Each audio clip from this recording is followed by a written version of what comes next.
Now, obviously, when you have a film like this that centers on a young man like that, the casting process, how was it difficult to find your lead? Was it easy? How did that come about? It was as difficult as to find my wife. Well, I didn't see 1,000 women, but I saw over 1,000 kids all around the nation, because I knew that, you know, when you make a movie, you make a lot of mistakes, but it's just the same thing as when you live, you make a lot of mistakes. But we all know, and we have the mistakes, identify the ones that we cannot ever make, because if you make them, it will cost you a lot. So in a film, I knew that casting the wrong kid will cost me everything. So at one point, you know, after 1,000 kids that I couldn't find the actor, I told my business partners, I said, you know what, if I don't find him, I don't think I want to make the movie. And I ended up casting another kid. I gave him the role. He was incredible. 5 languages. He was actually he was the world champion of karate, and he was 9 years old. Normally, when you make a movie, you cast an older kid to play a younger kid, because that gives you more hours. You know, you can only, it's certain, if you are 10 years old, you can work 6 hours. If you're 12 years old, you can work 8 hours. So you always go older to look younger. This kid didn't come to audition.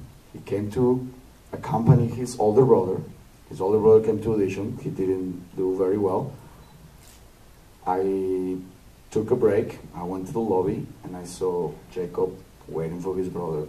And he was, I think he was about to turn 7. So that's why he didn't come to audition, because we were only seeing kids that were 8 minimal to 10. And I looked at him, he looks at me, we look at each other, and he starts laughing. And I start laughing.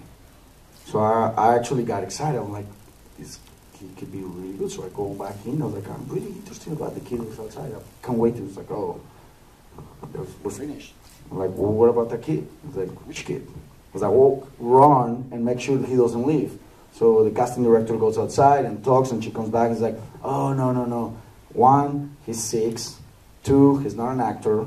He just came here to come with his older brother. I said, well, I still want to see him. So he comes and does one of the worst auditions you can imagine, because he's not an actor. So at that time, you know, I decided to really work with him to audition for me. So we spent a few days working, and people will ask me, what do you see in this kid? Explain to us, because he cannot act. He's really, really bad. So the casting director refused to see him again. So I went, and there is, in a movie, you have 2 casting directors, the one that cast the big actors and the one that cast the extras. So I called the casting directors that cast the extras, and I say, hey, can you hook me up? I want to see him again. I know my casting director doesn't like him, but I think he's going to do great. And long story short, he nailed it. There was not a dry eye on the room. Then we brought him to the big casting director. Same thing, she cried, and she got the role. Wow. Was the brother upset? Well, you know what was the most amazing thing? Was, and this is private, but we're in family. It's just amongst us. You guys don't put this on the web.